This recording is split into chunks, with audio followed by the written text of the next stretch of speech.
second. All right. We are live. Holla. What episode is this, James? This is number 4, I believe. 4 or 5, I think. This is the 4th one. Heck yeah. So, How was your New Year's?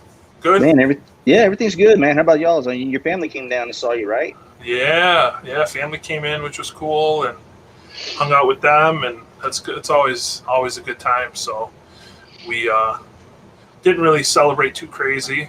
Kind of hard with youngsters, So Right. But yeah, it was a good time, man, for sure.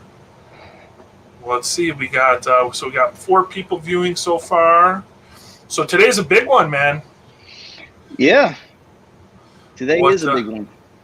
Our first guest, and it's a banger, man. He's probably one of the best Retic breeders in the country, I think. Makes some of the coolest snakes out there. He just had a cool clutch too. So you got some stuff from him. Yeah, I got a couple things. Well, normals. Just some normal shit. Normal het normals. Yeah. So I'll hit for white. For white. Jesus. Well, what should we bring him in? Yeah, let's go ahead and bring him in. Yeah. All right, so let's get Aubrey on here. There he is. What's going on, gentlemen? What's up, Aubrey? A quick question. Brittany's trying to find it. Where is the actual link she can tune in? It should be. I put it all over. I think we put it on Retic Nation or whatever. Otherwise, just go to YouTube and go to the Retic Exchange. It should be live. It should be right on the YouTube page. Okay, she's got it. I hope it should be. So there he is. There's Tyree. So what's happening, Aubrey? Man, just living, cleaning cages, feeding. Right. It never ends. No, it does not. How was your New Year's? It was pretty good. Man. We had a real laid back, with the whole COVID thing, small gathering, and it was fun. It was kind of relaxing though. It was the first time we never wanted to travel or do anything really. So it was good to be around the house and spend the time with the boy. Absolutely. Yeah, it's hard too when they're younger. I mean, you can't really go out and party and rage and do all that, or even rage at your house too much. So what a life-changing event, man. It's but it's good. But it's awesome though. Yeah, nice, just like you said, relax. So what James do? James just chilled. Yeah, just chilled, man. Work at 2:30. You know how we do. Yeah. So, I guess let's. I don't know. How did you get started, man, in reptiles, and like how old were you, and what kind of got you into them? I honestly don't even remember how old I was when I got my first snake. It was a ball python, and Samson gave it to me. Okay. Older half brother. He was working for Tom Crutchfield at the time and was selling a bunch of the stuff from his wholesale list. And I got a adult female ball python that was covered in ticks and didn't eat for 11 months. Holy cow. I was panicking, I was just freaking out. I didn't know that was pretty common for ball pythons, especially imports at the time. And finally turned around and started doing really good. And I just quit handling it for a long time. And that's awesome. It all grew from there. Yeah. How old were you? Did you say? I don't know. Did you say how old? Man, I couldn't. You don't even remember? Maybe 9 or 10 years old. Crazy. I was young. Wow. Were you out catching snakes like before that? Like when you were younger? Did you do any of that stuff? Yeah, turtles. I was real big into turtles when I was young. I seem like everybody is. I feel like everybody kind of starts at turtles or frogs or something, and it kind of go into snakes and lizards. So you said Samson was working for Tom. So were you guys living in Florida? Like, were you living in Florida, or were you still in Carolina my whole life? Okay. I moved out of the house when I was young. I was on maybe 3 or 4 years old or so when he moved out. Gotcha. So we had the same dad, different moms, and the 3 older kids lived, I think, in Atlanta. Okay. So we didn't even really grow up together for the most part. Gotcha. But yeah, I just want. he was working for Tom, I guess, living down in Florida at the time. Okay. And I saw him a couple times a year. And he gave me a ball python, a boa constrictor. Got my first boa constrictor from him. That's awesome. Went to import rat snakes. And they're mean as hell. Wow. The whole reptile thing started kind of funny for me. My first big snake also came from Samson. He was in some type of situation and had a Burmese python female that was about 15 feet long and barely bigger around than my forearm now. She was tiny. I think she had bred, maybe, now looking back on it, because she was healthy. Right. But he ended up in a situation where he was moving, and I inherited the snake. And I grew up in kind of a crazy household. My dad let me convert the house we were in was a single level with a garage that had been built into a bedroom and an office. So the office was right where the garage door was. And he let me turn it into a walk-in snake room for that. Oh, that's cool. That's cool. Young, like 12, maybe 13 at the time when I took her on. Wow. And I had a 15-foot Burmese python when I was. Well, so your dad was supportive, though. Obviously, Yeah, that's. He could care about the animals, but as long as I was safe with the animal, he was cool with it. That's the thing. I think most parents, it's a lot easier. Obviously, my parents were super supportive of mine. Same thing. I converted a basement. We did a room into a snake room for me. But yeah, makes life so much easier, man, when your parents are at least cool with it. For sure, it was a really neat experience, man. Like I was too young for it to have an animal that size, no question, no question. Because she started putting on weight fast, Really? Because you're that age, the only thing you want to do is see your snake eat. Absolutely. Well, that's part of the draw. So I was big. Overfeeding her. Jeez, man. It was like every weekend. It's like, where are we going? Where are we going to go some chickens or rabbits? We fed her everything. And but it was a neat, sweetheart animal. Like That's cool. Yeah, she was a really cool, neat animal. That's awesome, man. That is so freaking cool. And it was a normal or was it an albino, you said? Or so it turned out that it kind of jumped forward a little bit. Later on, Samson landed his feet together a little bit and got the animal back, which was a little bit heartbreaking because I fell in love with that animal. Yeah. But from me putting a bunch of weight on her and that kind of stuff, like right after he got her, he bred her, and he bred her to an albino male, and she had 61 babies. Holy cow! Yeah. So I think 39 of them, if I remember correctly, were albinos. So we didn't know, no idea she was a het, any of that kind of stuff. That's it was kind of neat at the time. That's where my whole fascination with breeding snakes really came from. At the time, they were $350 a piece, something like that, I think is what they were selling for, and they sold pretty fast.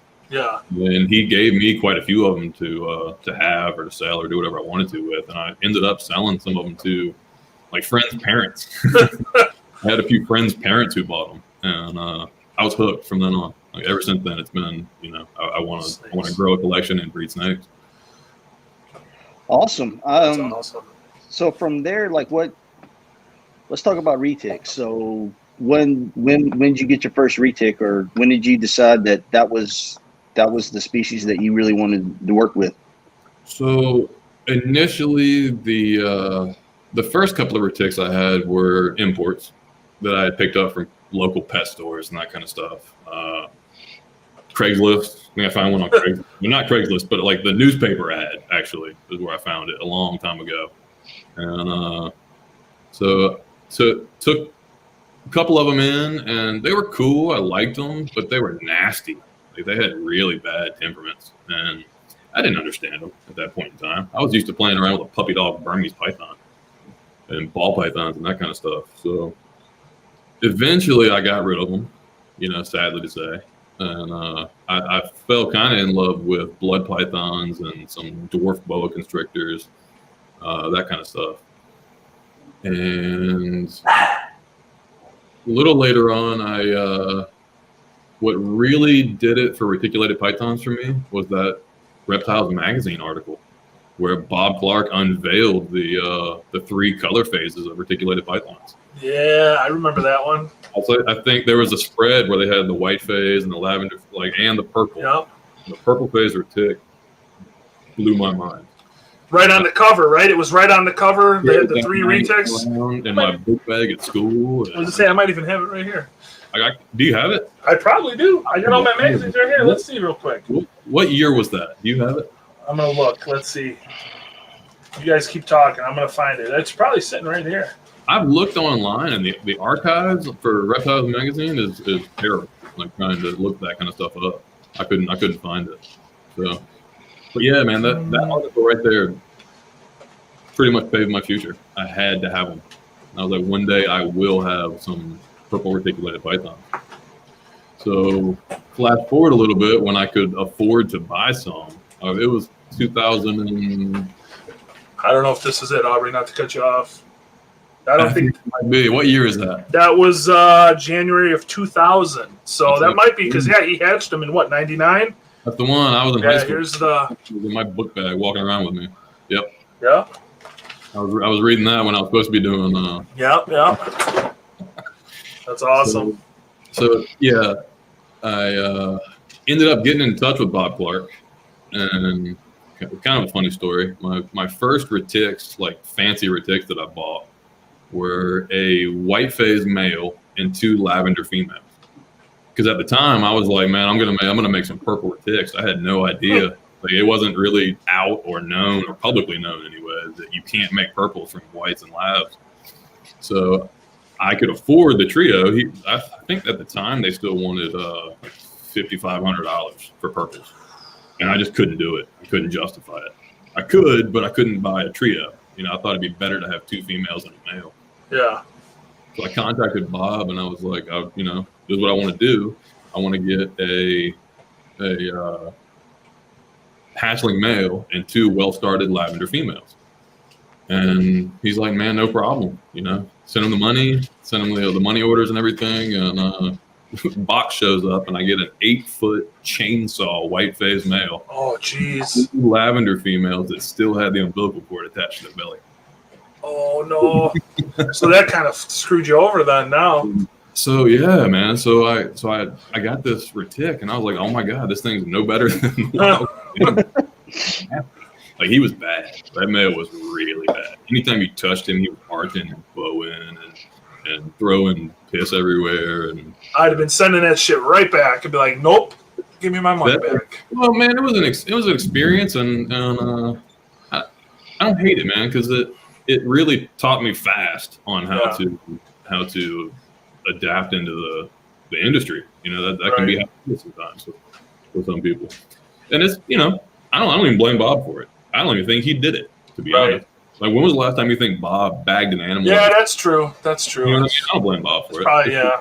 It is what it is. That definitely makes sense, for sure. But yeah, that was my first jump into the higher end reticulated pythons. I bought that trio from Bob. So did you ever breed those animals then? Did you ever get them up to size and breeding, or no? The lavender females ended up getting up to size, and the white phase male, I don't think never did get bred. No. I ended up selling him to somebody later on. And he was not a friendly animal. And at the time, I didn't know what I was doing. Right. I didn't understand the psychology of retics at the time, so it was a little above my pay grade at the time. So then, what was your first breeding then? Like what year was it when you first finally bred retics? The first retic breeding, we had a couple of clutches go bad in the incubator. So we put some albinos and albino tigers in the incubator, and like we had a 1-egg clutch. We had 1 albino tiger back when they were $8,500 a piece. God, and, it's so crazy, man. I know. Think about that, right? A lavender albino tiger male. Just how much that stuff was. So. Wow. So we had some pretty good successes and some failures and learning lessons, all that kind of stuff.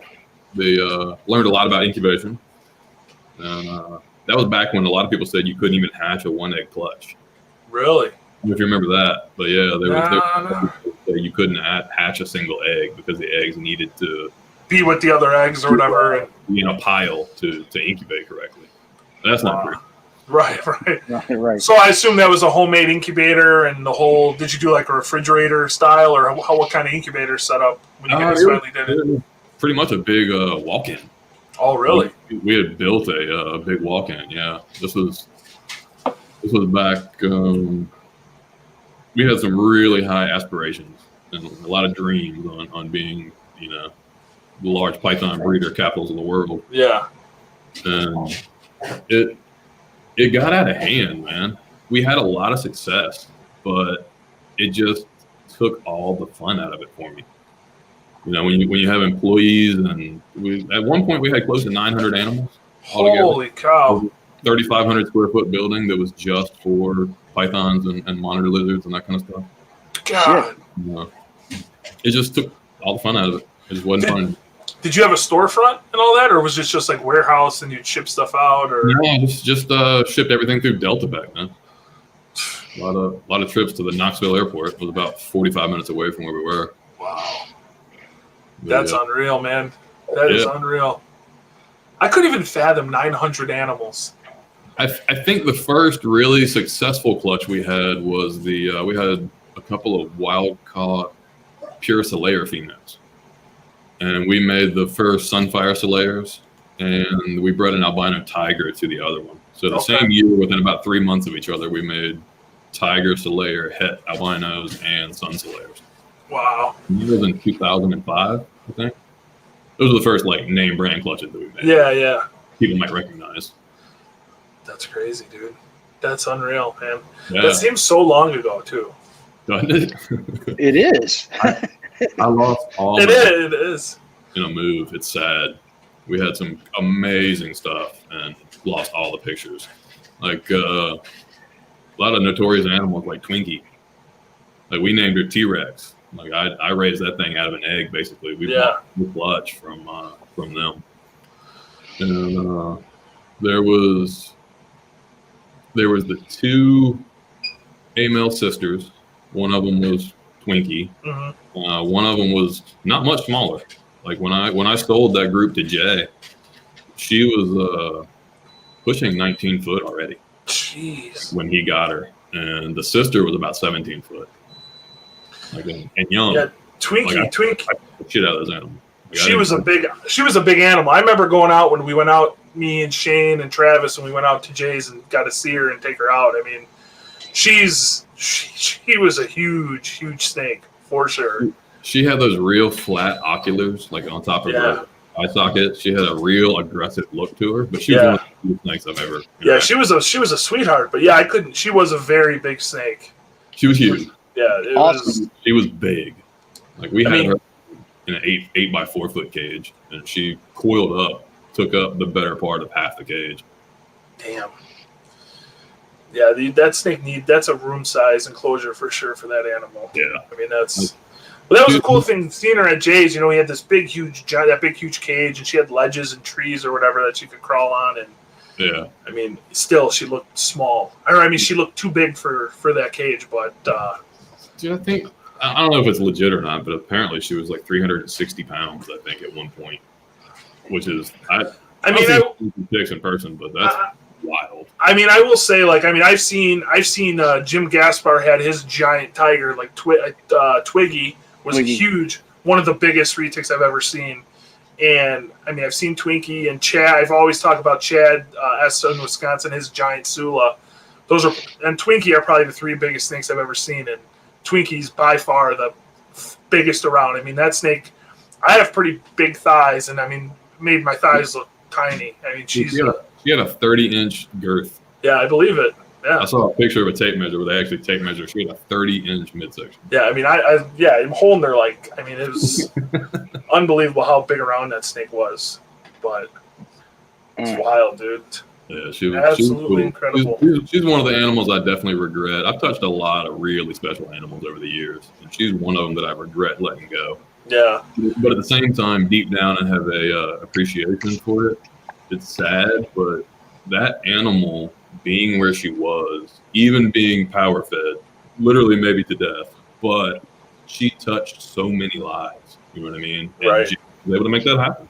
Prehistoric Pets made that animal worldwide famous and Yeah. brought a positive addition to our hobby. You know, so it you know, maybe it wasn't the worst thing. You know.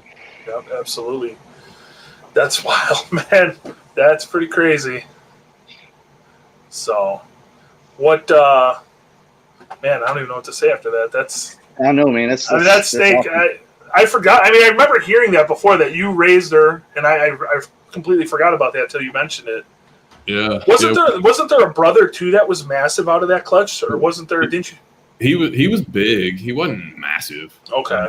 I don't remember how big he was actually. I thought I remember somebody saying that the male too was huge out of that clutch, or was a freak of nature. How big he was. What happened is, knowing Jay pretty well, he doesn't really like A male stuff. You know, he never pursued wanting to breed it. Twinkie was already 19 foot, and he liked making big display animals. Yeah. So he had no aspirations to breed her, and was like, you know, put her on display and get her big.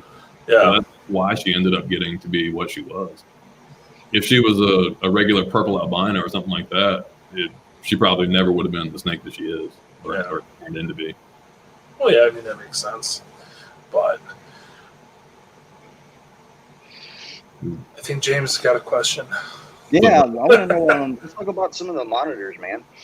There you go. What you know, what made you want to get into monitors? What's your what are you are keeping now? What's your plans? So I've always been really fascinated with them. I had a few here and there and that kind of stuff.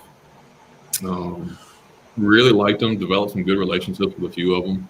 My life situation changed, and I ended up letting them go. And it's unfortunate. It happens so much in the reptile hobby. But I'm finally at a point in my life now where I'm settled down. You know what I mean? I'm married, I've got a kid, I've got a house that I want to be in for a long time. I was able to build a 1,100 square foot facility pretty much just for animals. And I've got the space and the abilities to start a nice monitor collection. And my Retic projects are really getting focused. You know what I mean? They're really focusing down to the projects that I'm dead set on trying to fulfill. And with those, y'all know that Kevin has some of my ocelot stuff. So he and I have become pretty good friends, and he's mentoring me into that whole project. So there's nobody better than him, really. And it's kind of neat. So going up there, and where it really hooked me was going up there and spending time up there. And everybody knows I go up there probably 2 or 3 times a year. Mm-hmm. Just spending time with those monitors up there, there's nothing like it, man. They're like dogs. They're so interactive and so much fun. Yeah, they are. I was jealous when we went, man. I mean, seeing them, I'm the odd man out. I don't even own any, but they're on my wish list, man. It's I don't know. They're freaking incredible. You need to go ahead and get a croc monitor. Step up. Do it. Now you're gonna have the chat's gonna be blowing up. Everyone's gonna be, oh, fucking Jake, he's never getting one. Man, if you've been to my house, you saw how much space I don't have.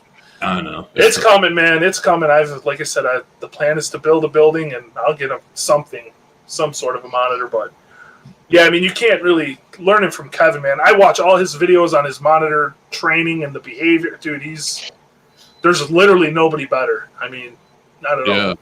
So yeah, I've been really spoiled with being able to spend time with Kevin, like firsthand with him, basically mentoring me on how to understand the psychology of monitors and how to really win them over in their trust.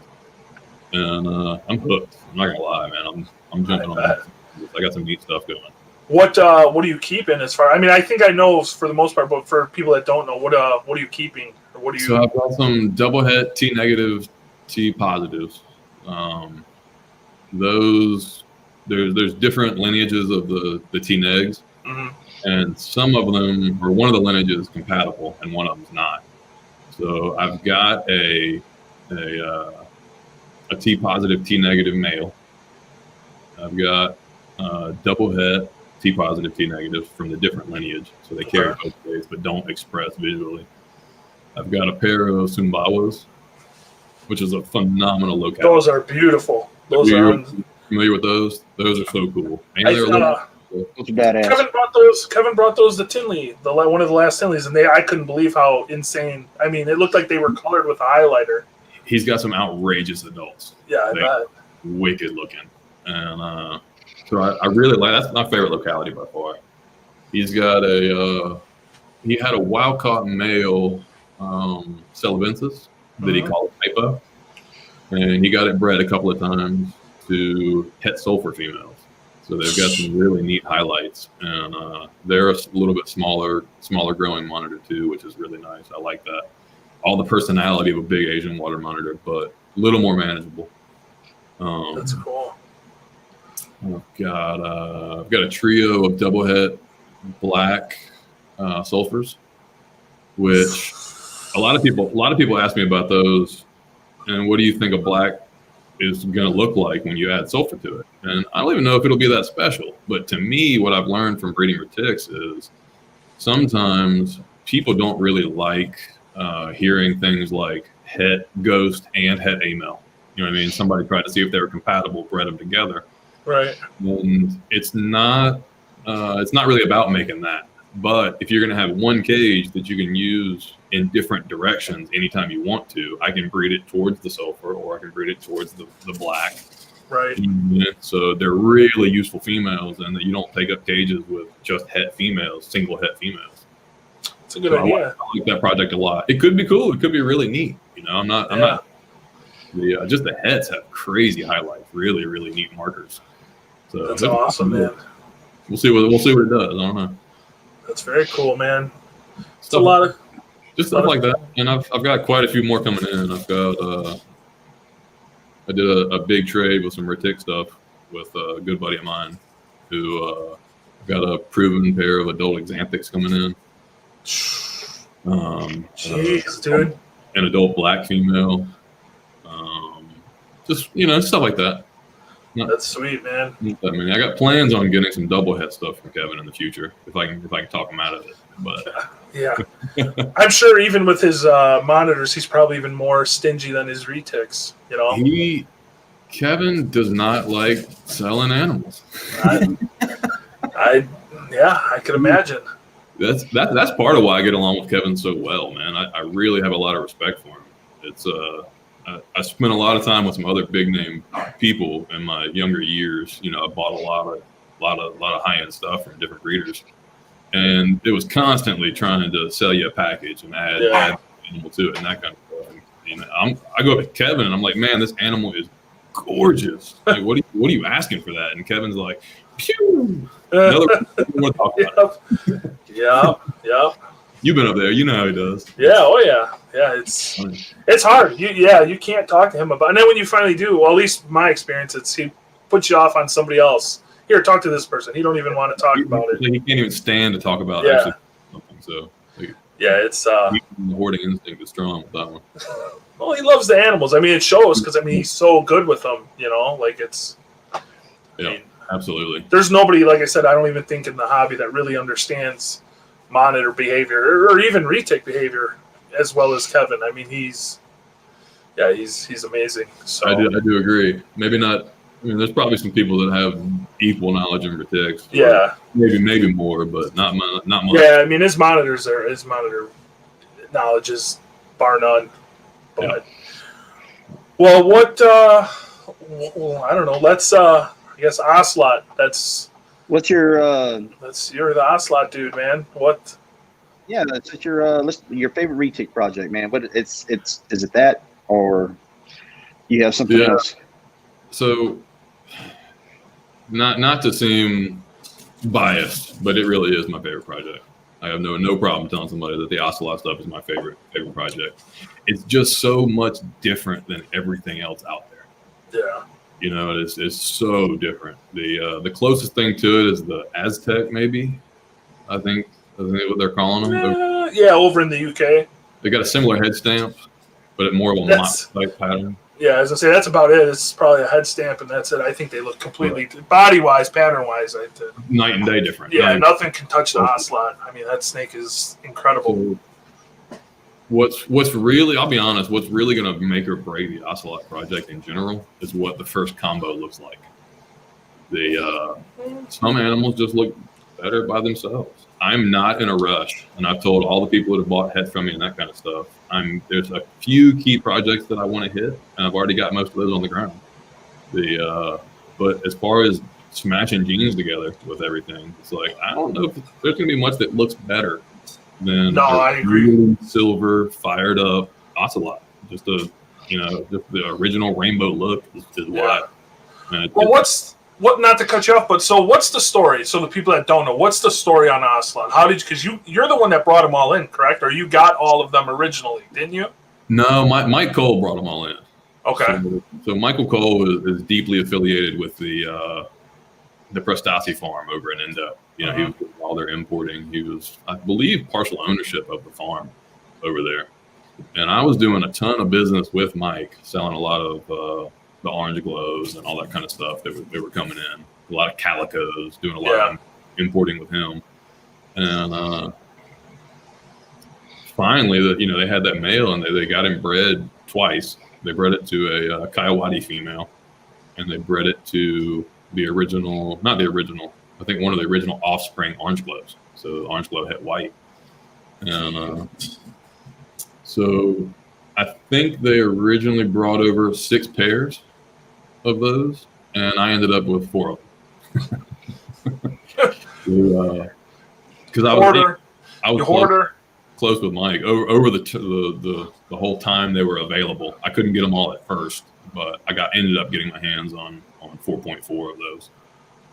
And, Jeff Wilson got one of the pairs, and then the other pair went to Eric Keister with Fascination Hurt. And Eric produced his proved out het white.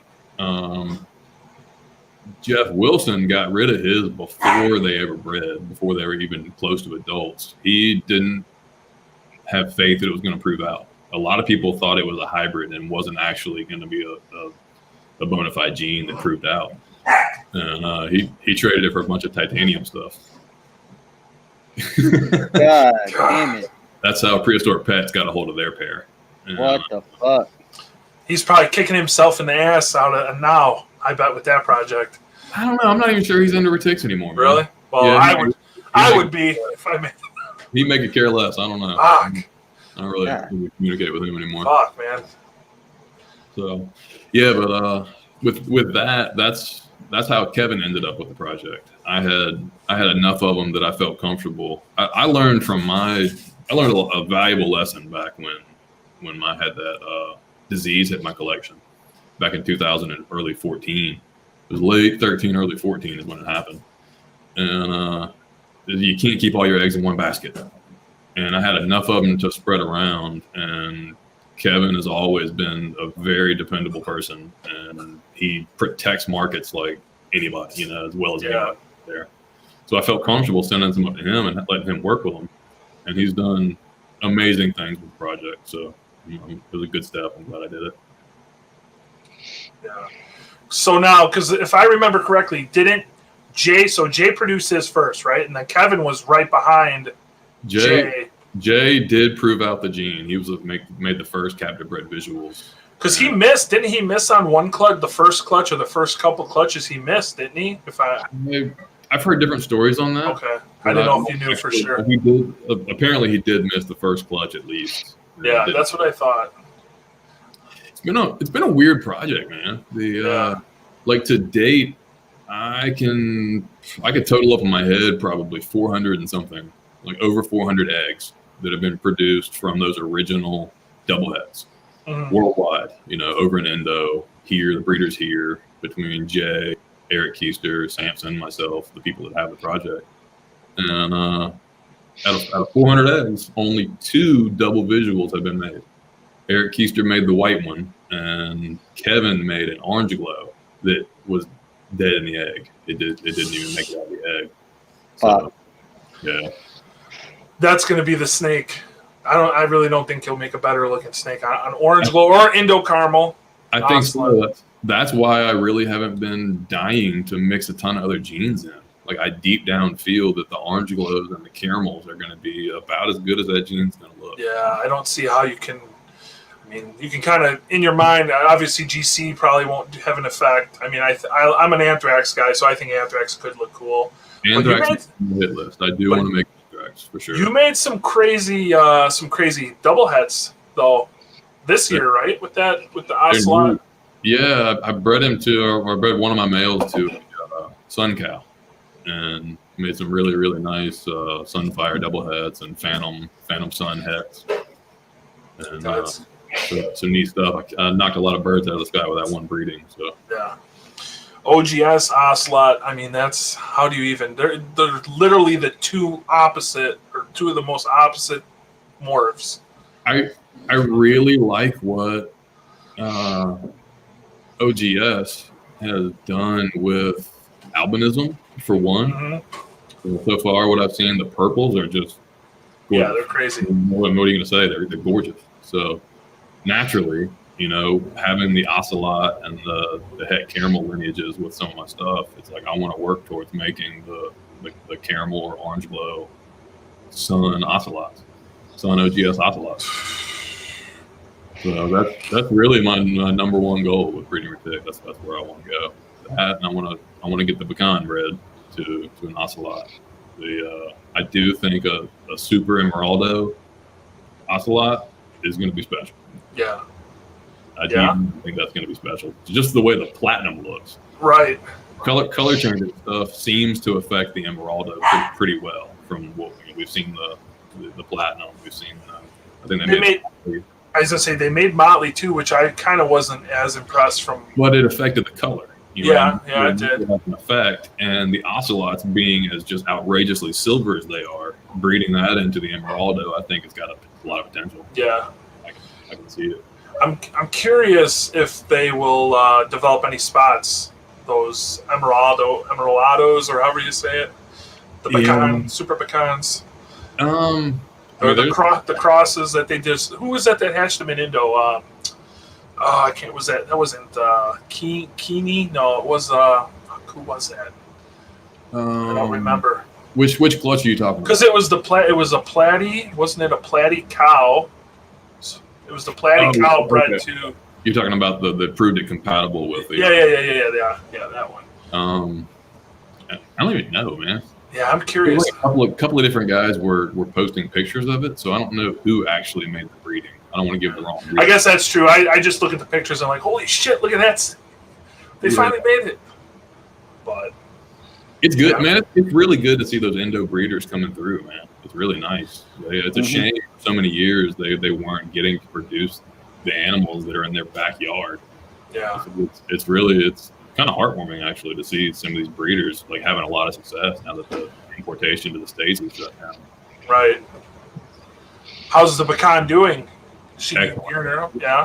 She looks great, man. I bred her last year and she cycled a little bit out of my norm season for my breeding cycles, and I think that I just got caught off guard. My males had been a little bit hot, and I was building my outbuilding here, so I had everything cranked up in a pretty small room, and breeding wasn't really on my mind at the time, not a full focus. The year before I killed it. I had a lot of success the year before, and then last year I didn't have many clutches, so it just fell at a bad time for me, I think. So now she's I held her back intentionally a little bit on feeding her any kind of heavy, because I didn't want anything to cycle midway before I moved all the animals into the new place. So she's in a new big 8x3 foot cage. I started upping her feed schedule a little bit. Oh yeah. Everything in the building seems to be going great. Everybody's doing really good. So I have really high hopes that it'll happen soon. Oh yeah. Yeah, I think she's pretty close, man. I do. Yeah, I'm excited for you on that project. I really want to see you get a badass clutch out of that girl. I'm hoping she'll hold out just long enough so that my next clutch to hatch will let me know if my male is a het caramel carrier or not, because that'll decide which male I want to use. Right. I really like the first male. The pattern is my favorite, with the big portholes all the way down the side. That was Is that the one that's like insanely silver? Yeah. Yeah, that's my favorite. That's actually the background on my phone right now. That snake is incredible. But he didn't prove het caramel, so it kind of hurt. That's all right. Another male if he proves, but Yeah. that's my favorite looking ocelot. That fucking snake, dude, is unbelievable. He's the baby that's in my profile picture. Yeah, In the egg. that snake fucking is insane, dude. Unbelievable. Yeah, he's neat. He's one that, like, I was joking around talking about he's just a pet now, but it's like, I mean, I love that snake. Like, he was one that if I sold everything, he would be one of the ones that I would really probably want to keep just as a pet and not even as a breeder. Yeah. Like, he's just mind blowing to look at. So what's the deal with the ocelot? Because I know like some other people have hatched them, and there's a possible anery gene you guys think might be floating around in there. I think it's very possible. I'm not the one that's going to even be able to attempt to prove it out, though, because I don't work with any kind. I don't really work with much dwarf stuff or anything that runs with anery. But isn't that weird? Because isn't that technically mainland? So this would be the first mainland anery, right? In theory. Yeah, he's from central Java, so that's a wild caught male. And so far, all of the orange glow stuff from the reptile farm over there has nothing that has shown any kind of carrier for snow stuff. So yeah, that's interesting. It would have to come from the wild caught male. But I will say, every breeding, I've been pretty close with the other breeders, right? Keeping track of what all they're making and that kind of stuff, and as we share knowledge. Every clutch that Kevin and I have made, and every clutch that everybody else has made, has shown that it looks like there is an anery type gene running in there as well. That's crazy. Yeah, I made. You know how a lot of anery stuff, the het anery can look like a visual, like the het anery stuff when it first hatches can look a lot like an actual visual anery. Yeah. And then they start to change color over the first couple of weeks. Not like a graphite thing, but it's kind of like that. Like it's a sharp contrast when they're born. And I've noticed it. And like, there's siblings with no other reason for them to be. There are siblings that have bright silver eyes and some that have bright orange eyes. So I don't know. That's pretty cool. I'm still a little bit skeptical because I don't like jumping on bandwagons on new genes and that kind of stuff. Yeah. But like, the odds of it being another whole recessive gene involved is so low. But it looks like it's there. I will say. It's kind of pointing that way or leaning that way that there's really a possibility. I do believe that it's a very strong possibility that we can pull a which would be cool, because it makes you wonder, like, if that's the case, would it be compatible with all this super dwarf anery line stuff? I wonder if it ends up being. I don't. I do have some stuff, some pet stuff that I'm raising up to try and prove it out, but it'll take me longer. If it's compatible, I would think Samson would probably prove it out first, because he's got a lot of dwarf. Because only you and him hatched some that looked anery, right? As far as I know, I didn't see or hear of Jay hatching any, or did Kevin hatch any? I haven't seen all of Jay's hatchlings. I don't even watch his videos. I don't even know. I've seen. I do. Stuff, but I don't know if he has it or not. That's interesting. Yeah, I know. Samson made them in his clutch, and with the same parents, Eric Keister, that bred them first. Like that first picture he posted, where you can see the headshot on its hand. Yeah. Of the white ocelot, and then the two white siblings, and I don't know, maybe one's just a het ocelot and one's not. They definitely there's three different variations for sure. Like, they definitely look different. Yeah. So we'll see. There's also the possibility that it's just the difference between animals that are het white and het caramel. I don't know. That could be. If you've bred any side-by-side stuff or hatched clutches side-by-side, but there's a pretty distinct difference between het white and het caramel. Yeah, I haven't bred any caramel stuff, so I don't know. It's still hard for me to tell. I'm still not even positive. I have a pretty good idea, I think, on which of the hets are which. You know, from my clutches, there's been a lot of pos white or pos caramel stuff. I made 2 clutches to an orange glow het white female. and trying to prove males out both of them. But it is what it is. Yeah. But looking at the siblings and looking at the adults, I have a pretty good feeling that which one that I pick out as head Carolina. I'm pretty positive that the female that just laid for Kevin this morning is a head Carolina. Man, oh man. Yeah, so Cross those fingers. the cookies might be in that clutch right there. That might he may have did it. We'll see. That's gonna be a game 80 changer. days, we'll find out. That's gonna be a game changer right there. Mm-hmm. Wow. I do think I'm pretty close too with that. She's a pretty well-known animal because I post pictures of her a lot. But that the female from Kevin's first clutch that he made. It's Okay. the orange glow, 66% hit ocelot. Yeah. And I don't see how she's not going to prove out. I'll be shocked if she doesn't prove out. Yeah, that thing's crazy looking too. That thing has like silvery eyes, doesn't it? Yeah. You know, her eyes look a lot like, you know how double head purple pied stuff looks? Mhm. Where it's got like almost the cross where it's orange and white. Yeah. That's what her eyes look like. It's just like that. Like, I'd be shocked if she doesn't prove out. She's got to be getting pretty big now too, huh? 12 foot. Damn. She's Where's the 12 updated? Where's the updated pictures? We haven't seen any in a while of that girl, man. I gotta hold on. Come on. I sent James a picture of her. Fuck. Well, I didn't get no picture. What the hell, James? Holding out on me. Fuck. I Gotta get Brittany in there holding her, post it on the Nation. You'll get like 7,000 likes, man. gotta warm James' ribs up, man. He's got all those empty cages. I know. Fuck. I gotta talk him into some shit. $50,000 in empty vision cages sitting behind him. I'm telling you, that man's got some serious self-control. So He's just waiting. what is your let's talk about with everything that we're able to see now, what's your least favorite, say, retic project, jeans, or stuff like that that Man, you don't care for? I really like heavy patterned or crazy colored retics. You know what I mean? If it's not going to have a lot of pattern, it needs to be crazy colored. And titanium just doesn't do it for me. I can't do it.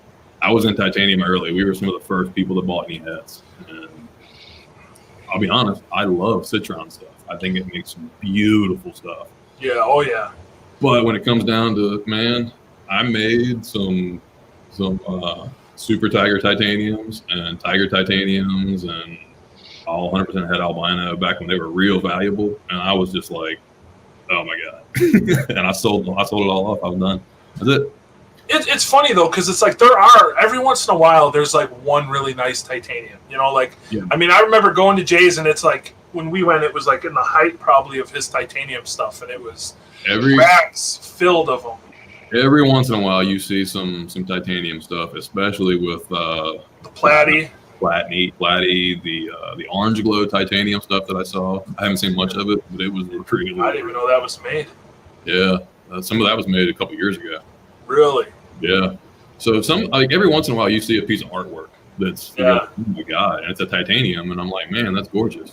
But it had a group of siblings that looked like junk. It's just so random. It's not for me. It's like some people that's their snake, man. They love it, and that's great. But for projects for me, I can't. It would be cool. Races for me. It would be cool if there was a way to like track it or like pinpoint how to make certain animals. Like the animal that's in my mind, there's a platinum that's like kind of silver back, and then the sides are just fluorescent yellow. I think it was one of the first platy.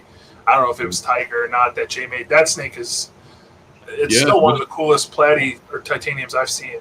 Just some of that Platron stuff, the early Platron stuff that Jay made, is like some really special looking stuff. Really, neat. I love it. It is. It's just it's for breeding. It's one of those projects where it's like I don't mind seeing stuff come across that I'm like, man, that's pretty cool. But it's not something I feel the urge to ever have again. Like it just doesn't do it for me. Right. Yeah. I think that, like I said, I think that's the general consensus. It seems like a lot. It's some people's dream snakes. I've talked to people that absolutely love it. So I mean, it is what it is. It's got its place in the hobby. Yep, definitely. What else did we? You know what? you've been involved for a while. So what do you, or who's like your mentor? Like who's somebody? I know you said Kevin. Kevin helped you out or talks to you a lot. Who is there anybody else that like mentored you or kind of you look up to in the hobby? For me, the word mentor is a pretty big word to use like that. Okay. You really got to think highly of somebody to use. Okay. So I have to go back to where I was a early teenager, man, and just getting into Retics. The people whose like websites I used to go to stare at and that kind of stuff. And, they didn't have the longest history with Retics, but I spent a lot of time talking to Tracy Barker and the Barkers back when they were getting out of Retics, but still willing to pass on a lot of advice and a lot of knowledge and that kind of stuff. And I learned a lot of stuff from Tracy early on. She was more into the Retics, wasn't she, than Dave was? Like, wasn't that kind of her kind of deal? Yeah. She really liked him. Yeah, she was. It's funny because she's such a tiny woman. Yeah. And thinking about her wrestling with some of those giant Retics is hilarious. But I remember seeing a video on Nat Geo where they hatched out the first Super Tigers. Yeah. And it was like they're going in these giant walk-in enclosures, and yeah, she's tiny, and these big Retics and scrubs or whatever are like striking off these platforms down at her, and it's like, Jesus Christ, man, crazy. So the Barkers, I learned a lot from them early on. I did learn a lot about Retic from Jay Brewer. You know, he and I don't really see eye to eye on a lot of things these days, but I really respect the hell out of what Prehistoric Pets has done and everything. Yeah. I can't ever deny that. And early on, we were spending a lot of money with Jay, and he flew out to our place, and I had a couple of big females that I'm not gonna lie, man. I was 19 years old, and I was afraid of them. You know, I bought these adult animals trying to breed faster, and at the time, I was afraid of them, man. They kept hitting the glass, and they were really defensive, and there was one animal. This is kind of a funny story. There was one animal where this was kind of the breaking point for me, where it like the blinders were taken off for me on understanding Retic psychology. So this animal I had for months, and I couldn't get near her. I couldn't touch her. It was hard for me to even fill her water dish up because she was striking the glass across the cage. Like, she was pretty bad. It was a big het A-male early on. And she was pretty nasty. And Jay came out, and he could tell that I was apprehensive about it. I was like, man, be careful with her. You know what I mean? You want to mess with her. And he's like, what are you talking about? And he went over to the cage, and he looked at her, and he's like, she's a baby doll. She's going to bite you. Like, she's going to hurt you. And he's like, no, watch this. And I shit you not, Jay slides the glass open, gets down on his hands and knees. I had the cage on the floor because it was easier for me to clean the cage, shot back it out, you know, the way it was. I would flood the cage. It was a vision cage.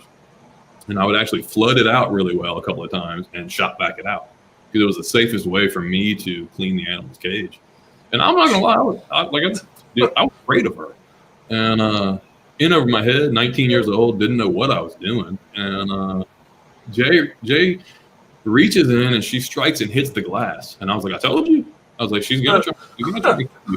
And he goes, and he explained to me right then the psychology of Retic on how they're cage defensive. But once you get in there, and if you can change their body weight and their movement to where they're running away from you, they're a totally different animal. You know what I mean? In their cage, where if you're trying to get to them, they are dominant in there. You know what I mean? If they have a full strike range of the cage, they're going to win. Right. So he got in there, got his arm around her, pulled her out of the cage, got her out of the cage, and kissed her on the face. Like, he kissed her on the snout front part of her face, and was like, I told you she's a sweetheart. And then put her back in the cage, and it dawned on me. I was like, oh my God. And after seeing that, I learned the confidence, and that point is where I started to understand how to work with the Retics and actually decipher the difference between aggression and defensiveness. It's two totally different things. They're defensive, but rarely is there actually a very aggressive tick. Take note, kiddies. Yeah. So it was kind of neat. So Jay, I learned a lot from Jay early on, especially with cage design and all that kind of stuff. Tim O'Reilly. I mean, how can you not respect the shit out of Tim O'Reilly? Like That's the man. He's the man. Well, yeah, I mean, he is. Talk about people with Retic experience. I don't know who's got more experience than Tim O'Reilly. He's just a class act all the way, man. Like, when have you ever seen him have an issue with anybody publicly or anything like that? Never. He's the best. Period. He is. Awesome. That man. He is the nicest guy ever. Yeah, he really is. So that's that's the core group of who I really learned a lot from in my early formative years with the Dicks. Yeah, those are all very, very good. I completely forget about Dave and Tracy, man. Most forget people that they did Retics years ago, man. But yeah, it's early on. She was the one who she kind of ruined me a little bit with. I wanted everything. I wanted every project there was out there. And she was like, listen, I'm going to give you the best advice you're ever going to hear on breeding reptiles. She's like, pick one species and nail it. And then once you have that just down pat, expand, get into something else. She goes, but if you pick on 10 different species and try and breed them all at the same time, it's not going to happen. That's what they And she was right, man. Of course, I bought Retics and blood pythons and boas and all kinds of shit. And I was having trouble getting anything bred because I was just stretched. And it was really, really when I focused down on just primarily trying to breed Retics is when I started having successful clutches and pulling it all together. She was right. That's awesome. Yeah. That's awesome stuff, man. Where do you see our community headed?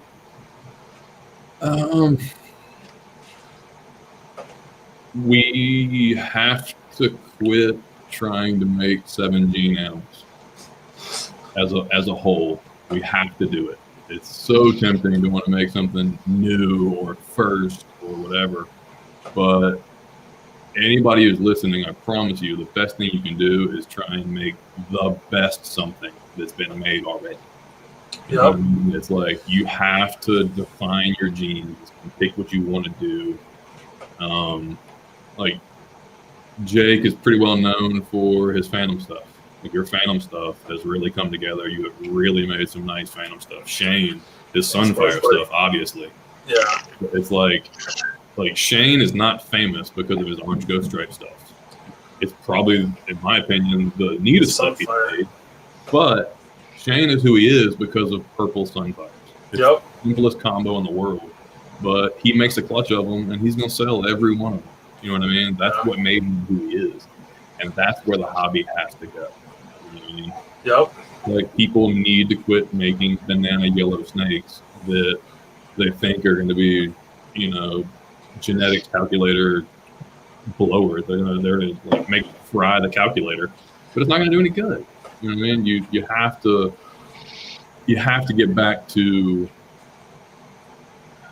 locality crosses. Like, I know you're big into that, Jake. I love them. I love it myself.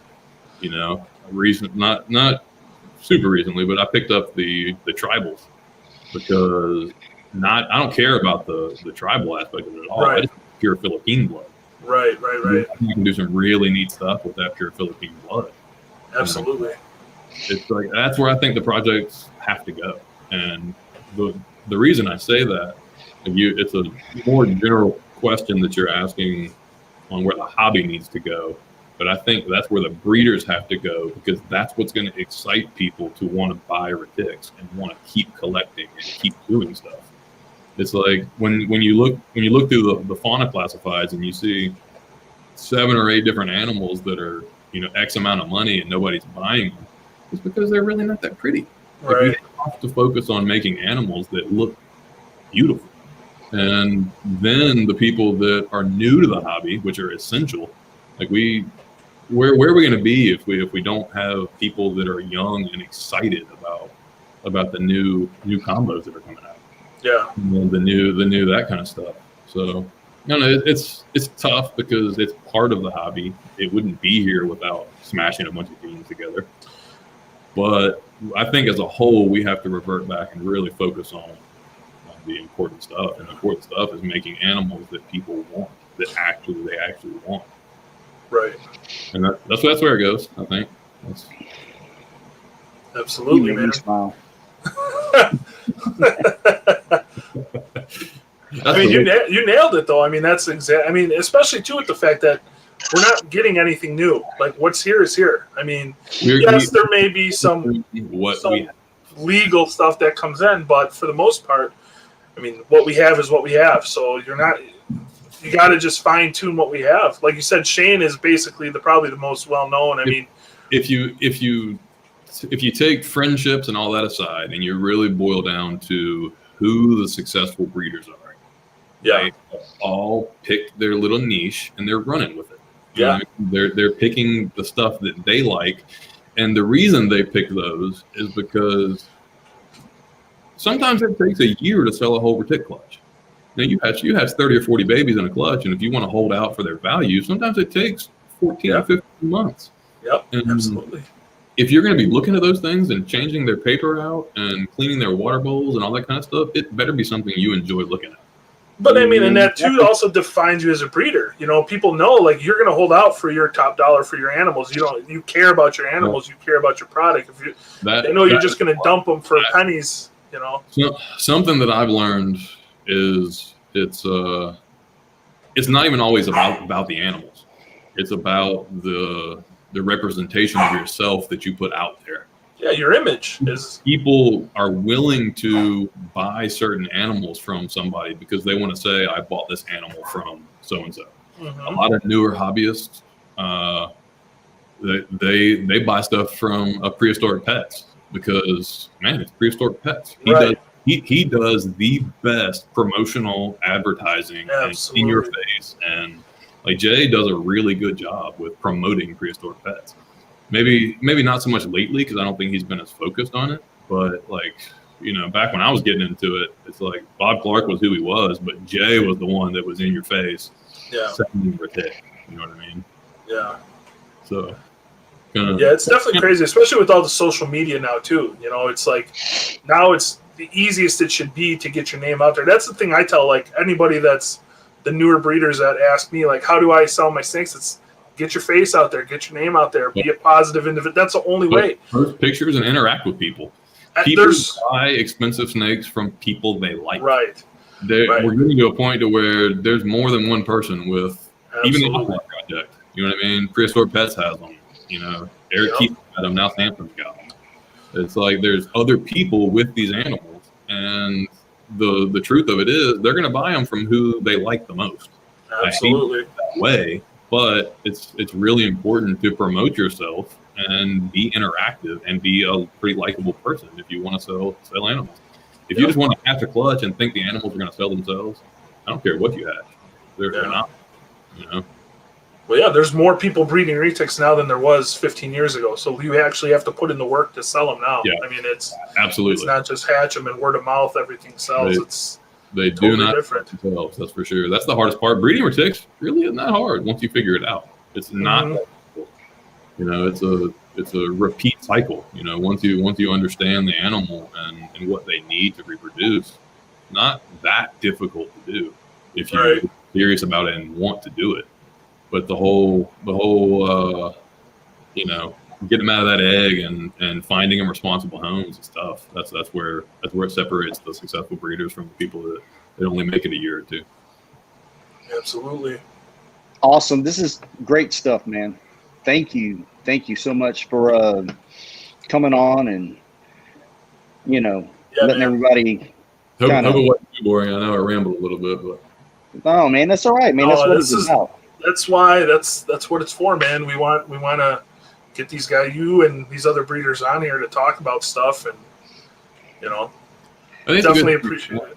I think more of this kind of stuff needs to happen. I think this is what the hobby needs. When you talk about the future of the hobby, this is the kind of stuff that needs to happen. It's like it's really tempting for me to sit in my comfort zone and not really be out there. And it's easy to type on a keyboard, but getting out face to face and meeting people and that kind of stuff. It makes a big difference. So. Yeah. Yeah, I agree. It's you saw that comment, James, from Tyree? Yeah, I I see it. I didn't even He's see tired, man. They're tired. They got to get up early. We'll definitely have to get you on again. Definitely have to get you on again, Aubrey, for sure. I mean, I know we could talk forever, man. It's been awesome though. Yeah, absolutely, man. If it wasn't too boring, invite me back on sometime. I had a good time. Oh, we'll definitely get you back. No, man, on, not boring at all, man. It was awesome. So. All right, buddy. Well, hey, Aubrey, hold on 1 second. We're gonna wrap it up, and then me and James will chat with you in a second. Sounds good. All right, fellas. All right, buddy. Thank you again for coming on. Thanks, bud. Woo! There we go, James. First one in the books, buddy. Awesome. Hell yeah! What do you guys think, great. man? Aubrey killed it, nailed it. Some cool stuff. Yes, sir. I want to say a couple things. I want to thank everybody who is supporting what Jake and I are doing, supporting the Retic Exchange. Keep it coming. Like, share, subscribe, hit the bell, do that thing, do all that stuff. We're trying to get more, we get more subscribers and whatnot. The bigger we get, Absolutely. more people we can have on and whatnot, but we really, really do appreciate all of the support that we're getting from everybody. Yeah, been pretty much all positives, man. We love it. It's this was awesome. It was really cool having a guest on, and I mean, really, you couldn't have started with a better guest than Aubrey, man. I mean, one of the best dudes in the hobby, makes some of the coolest snakes on the hobby, So it was It was awesome. So one suggestion, I think maybe the next time we get Brittany on. Yeah, what happened, man? Should have yelled at Aubrey. Hey, yeah. We need man, or get her on an episode. That's what I'm talking about. Boom. All right. Well, that could cool. that could definitely be the next or one of the next ones. So, all right, guys. Well, we appreciate it. We hope you guys have a good one. Thanks again for checking us out. And like James said, like, share, subscribe. Let's we're doing good. Let's hit that 500 mark is the next big milestone. So, getting there. But you guys all have a good start to your new year. Hit the gyms. Let's get those New Year pounds off. Right, James? Right. I'm going tomorrow. So I ain't going. I'll drive by that bitch. all right, guys. Have a good one.